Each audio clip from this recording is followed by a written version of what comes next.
ਸਾਡੇ ਪਿੰਡ ਕਹਿੰਦੇ ਗਾਉਂ ਦੇ ਮੁੰਡਾ ਡੀਐਸਪੀ ਦਾ ਪੋਤਾ ਮਰ ਗਿਆ ਚਿੱਟੇ ਨਾਲ।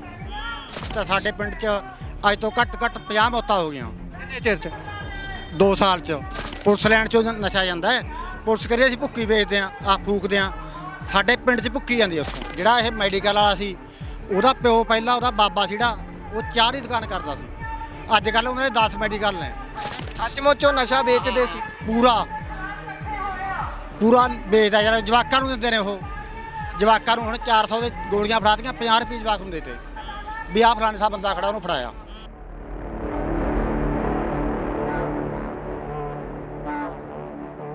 ਸਤਿ ਸ਼੍ਰੀ ਅਕਾਲ, ਪੰਜਾਬੀ ਰੇਡੀਓ USA ਸੁਣ ਰਹੇ ਹੋ ਤੁਸੀਂ। ਇਸ ਸਮੇਂ ਅਸੀਂ ਮਾਨਸਾ ਦੇ ਵਿੱਚ ਜਿਹੜਾ ਪਰਵਿੰਦਰ ਸਿੰਘ ਝੋਟੇ ਦੇ ਹੱਕ 'ਚ ਇਕੱਠ ਹੋਇਆ ਉੱਥੇ ਮੌਜੂਦ ਹਾਂ। ਇੱਥੇ ਦੇ ਲੋਕਲ ਲੋਕਾਂ ਦੇ ਨਾਲ ਗੱਲਬਾਤ ਅਸੀਂ ਕਰ ਰਹੇ ਸੀ। ਇਸੇ ਦੇ ਦੌਰਾਨ ਸਾਡੇ ਨਾਲ ਬਾਈ ਹੁਣੀ ਮੌਜੂਦ ਨੇ ਜਿਹੜੇ ਇੱਥੋਂ ਦੇ ਲੋਕਲ ਹੀ ਵਸਨੀਕ ਨੇ, ਉਹਨਾਂ ਨਾਲ ਗੱਲਬਾਤ ਕਰਦੇ ਹਾਂ। ਬਾਈ, ਪਿੰਡ ਕਿਹੜਾ ਤੁਹਾਡਾ ਇੱਥੋਂ? ਸਾਡਾ ਪਿੰਡ ਤਾਮਕੋਟ ਹੈ ਜੀ। ਹਾਂ। ਸੋ ਮਾਨਸੇ ਦੇ ਏਰੀਏ 'ਚੋਂ ਹੀ ਆ? ਸਾਡਾ 8 ਕਿਲੋਮੀਟਰ ਦੂਰ ਹੀ ਹੈ। ਅੱਛਾ ਜੀ। ਹਾਂ। ਸੋ ਮਾਨਸੇ ਦੇ ਲੋਕ, ਇਸ ਏਰੀਏ ਦੇ ਲੋਕ ਪਰਵਿੰਦਰ ਝੋਟੇ ਤੇ ਹੋਏ ਇਸ ਦਰਜ ਮਾਮਲੇ ਤੇ ਉਹਦੀ ਗ੍ਰਿਫਤਾਰੀ ਬਾਰੇ ਕੀ ਸੋਚਦੇ ਨੇ? ਤੁਸੀਂ ਕੀ ਸੋਚਦੇ? ਉਹਦਾ ਵਿਰੋਧ ਕਰਦੇ ਆ ਜੀ। ਜਿਹੜਾ ਇਹ ਪ੍ਰਸ਼ਾਸਨ ਨੇ ਕੀਤਾ, ਗਲਤ ਕੀਤਾ। ਸਾਡੇ ਪਿੰਡ 'ਚ ਅੱਜ ਤੋਂ ਘੱਟ 50 ਮੌਤਾਂ ਹੋ ਗਈਆਂ। ਕਿੰਨੇ ਚਿਰ 'ਚ? 2 ਸਾਲ 'ਚ। ਸਾਡੀ ਪੁਲਿਸ ਲਾਈਨ ਦੇ ਵਿੱਚ ਵੀ ਨਸ਼ਾ ਵਿਕਦਾ ਹੈ। ਪੁਲਿਸ ਲਾਈਨ 'ਚੋਂ ਨਸ਼ਾ ਜਾਂਦਾ ਹੈ। ਪੁਲਿਸ ਕਰੇ ਅਸੀਂ ਭੁੱਕੀ ਵੇਚਦੇ ਆ ਫੂਕਦੇ ਆ, ਸਾਡੇ ਪਿੰਡ 'ਚ ਭੁੱਕੀ ਜਾਂਦੀ ਉੱਥੋਂ। ਪੁਲਿਸ ਲਾਈਨ 'ਚੋਂ? ਵੱਡੀ ਗੱਲ ਆਖਰ। ਵੱਡੀ ਗੱਲ ਹੈ ਪੂਰੀ। ਅਸੀਂ ਵੀਡੀਓ ਵੀ ਦਿਖਾ ਰਹੇ ਹਾਂ ਤੁਹਾਨੂੰ, ਬਣਾ ਕੇ ਦਿਖਾ ਰਹੇ ਹੁਣ। ਹਾਂ।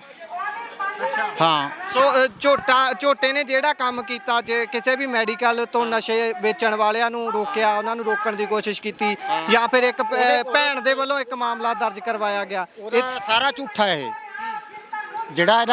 ਜਿਹੜਾ ਇਹ ਮੈਡੀਕਲ ਵਾਲਾ ਸੀ, ਉਹਦਾ ਪਿਓ ਪਹਿਲਾਂ ਉਹਦਾ ਬਾਬਾ ਸੀੜਾ ਉਹ ਚਾਹ ਦੀ ਦੁਕਾਨ ਕਰਦਾ ਸੀ। ਅੱਜ ਕੱਲ੍ਹ ਉਹਨਾਂ ਦੇ 10 ਮੈਡੀਕਲ ਨੇ। ਅੱਛਾ ਜੀ। ਹਾਂ।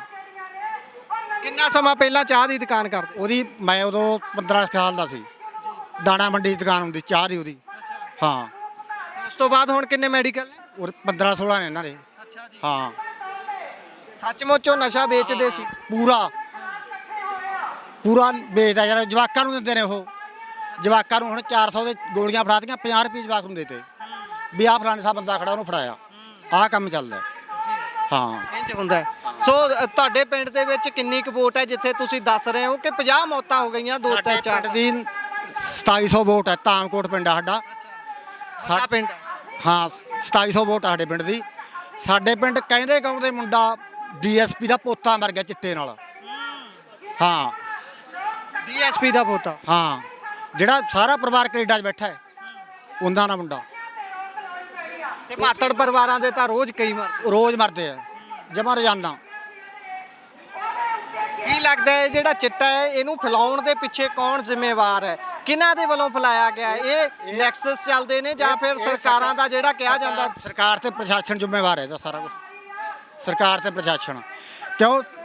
ਜੇ ਇੱਕ ਬੰਦਾ ਕੋਈ ਮਾੜਾ ਜਾਂ ਕਿਸੇ ਦਾ ਕੋਈ ਕਾਗਜ਼ ਗਲਤ ਹੈ, ਮੋਟਰਸਾਈਕਲ ਦਾ, ਉਹਦਾ ਚਲਾਨ ਹੈ, ਕਿਤੋਂ ਚਿੱਟਾ ਫੜਿਆ ਜਾਂਦਾ, ਕਿਤੋਂ ਭੁੱਕੀ ਫੜੀ ਜਾਂਦੀ ਹੈ, ਕਿਤੋਂ ਦਾਰੂ ਫੜੀ ਜਾਂਦੀ ਹੈ, ਉਹਦਾ ਕੋਈ ਪਰਚਾ ਨਹੀਂ, ਉਹ ਪੈਸੇ ਦੇ ਦਿਓ ਅਗਲੇ ਜੇਬ 'ਚ ਪਾ ਕੇ। ਐਂ ਹੋ ਜਾਂਦੇ ਨੇ। ਮੇਰੇ ਵਰਗਾ ਹੁਣ ਬੋਰੀ ਦਾ ਝੋਲਾ ਬੰਨ੍ਹ ਕੇ ਆ ਜਾਂਦਾ ਹੈ ਮੰਡੀ ਸਮਾਨ ਲੈਣ, ਉਹਦਾ ਚਲਾਨ ਹੈ। ਤੇ ਚਿੱਟੇ ਦਾ ਕੋਈ ਚਲਾਨ ਨਹੀਂ, ਕਿ ਉਹ ਤਾਂ ਅਗਲਾ ਕਹਿੰਦਾ ਤੇਰੇ ਅਕਾਊਂਟ 'ਚ ਪਵਾ ਦੂੰ। ਹੈਂ ਵੀ ਹੱਥੀਂ ਮੈਂ ਫੜਦਾ ਨਹੀਂ, ਉਹ ਤਾਂ ਅਗਲਾ ਅਕਾਊਂਟ 'ਚ ਪਵਾਉਣਾ। ਕਿਉਂ? ਉਹਨਾਂ ਦੇ ਅਕਾਊਂਟ ਨੇ ਪ੍ਰਸ਼ਾਸਨ ਦੇ। ਤੁਸੀਂ ਵੀ ਲੱਗਦਾ ਕੋਈ ਇਹਦਾ ਹੋਰ ਹੱਲ ਕੱਢਿਆ ਜਾਣਾ ਚਾਹੀਦਾ ਜਿਹੜੇ ਨਸ਼ੇ 'ਚ ਮੁੰਡੇ ਲੱਗ ਗਏ? ਇਹਦਾ ਲੋਕਾਂ ਦੇ ਸੰਘਰਸ਼ ਨਾਲ ਹੀ ਹੋਊਗਾ। ਪ੍ਰਸ਼ਾਸਨ ਸੁਧਰੂਗਾ। ਪਰ ਜਿਹੜੇ ਨੌਜਵਾਨ ਨਸ਼ੇ ਤੇ ਲੱਗੇ ਹੋਏ ਨੇ ਉਹਨਾਂ ਨੂੰ ਅਚਾਨਕ ਠਾਓਗੇ ਤਾਂ ਉਹਨਾਂ 'ਚ ਕੋਈ ਨਾ ਕੋਈ ਖਰਾਬੀ, ਕੋਈ ਨਾ ਕੋਈ ਸਮੱਸਿਆ ਆ ਸਕਦੀ ਹੈ। ਉਹਨਾਂ ਨੂੰ ਹੌਲੀ ਹੌਲੀ ਕਿੱਦਾਂ ਠਾਇਆ? ਹੁਣ ਗੱਲ ਤਾਂ ਆਹ ਹੈ ਸਮੱਸਿਆ ਦਾ। ਹੁਣ ਜੇ ਆਪਾਂ ਕਿਸੇ ਘਰੇ ਜਾਂਦੇ ਹਾਂ, ਅਗਲੇ ਦੀ ਮਾਂ ਕਹਿੰਦੀ ਹੈ ਮੇਰਾ ਮੁੰਡਾ ਮਰ ਜੂ, ਸਪਰੇਅ ਪੀ ਲੂ ਇਹ, ਜੇ ਨਾ ਇਹਨੂੰ ਨਸ਼ਾ ਮਿਲਿਆ। ਉਹਦਾ ਕੋਈ ਹੱਲ ਨਹੀਂ। ਕੋਈ ਵਿਚਾਰੀ ਗੋਹਾ ਕੂੜਾ ਕਰਦੀ ਹੈ, ਕੋਈ ਕਿਵੇਂ ਕਰਦੀ ਹੈ।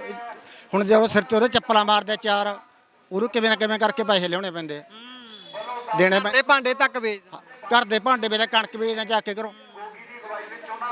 ਕੋਈ ਹੋਰ ਹੈ ਸਮਾਨ ਉਹ ਵੇਚ ਦਿੰਦੇ। ਕੋਈ ਆਪਦੇ ਮਾਂ ਦੀਆਂ ਕੰਨਾਂ ਵਾਲੀਆਂ ਲਾ ਕੇ ਲੈ ਜਾਂਦਾ। ਹਾਂ ਬਸ ਹਾਂ ਆਹੀ ਹੈ। ਜੀ ਤੁਹਾਡਾ ਨਾਮ ਕੀ ਹੈ? ਮਲਕੀਤ ਸਿੰਘ। ਮਲਕੀਤ ਸਿੰਘ ਸਾਡੇ ਨਾਲ ਸੀ, ਜਿਨ੍ਹਾਂ ਨੇ ਦੱਸਿਆ ਕਿ ਕਿਵੇਂ ਇੱਥੇ ਇਸ ਜਗ੍ਹਾ ਤੇ ਮਾਨਸਾ ਏਰੀਏ ਦੇ ਵਿੱਚ ਨਸ਼ੇ ਦਾ ਪ੍ਰਚਲਨ ਹੈ, ਕਿਵੇਂ ਨਸ਼ਾ ਵਿਕਦਾ ਹੈ। ਉਹ ਸਾਰੀ ਗੱਲ ਤੁਸੀਂ ਸੁਣੀ ਹੈ। ਜੁੜੇ ਰਹੋ ਪੰਜਾਬੀ ਰੇਡੀਓ USA ਦੇ ਨਾਲ। ਧੰਨਵਾਦ, ਸਤਿ ਸ਼੍ਰੀ ਅਕਾਲ।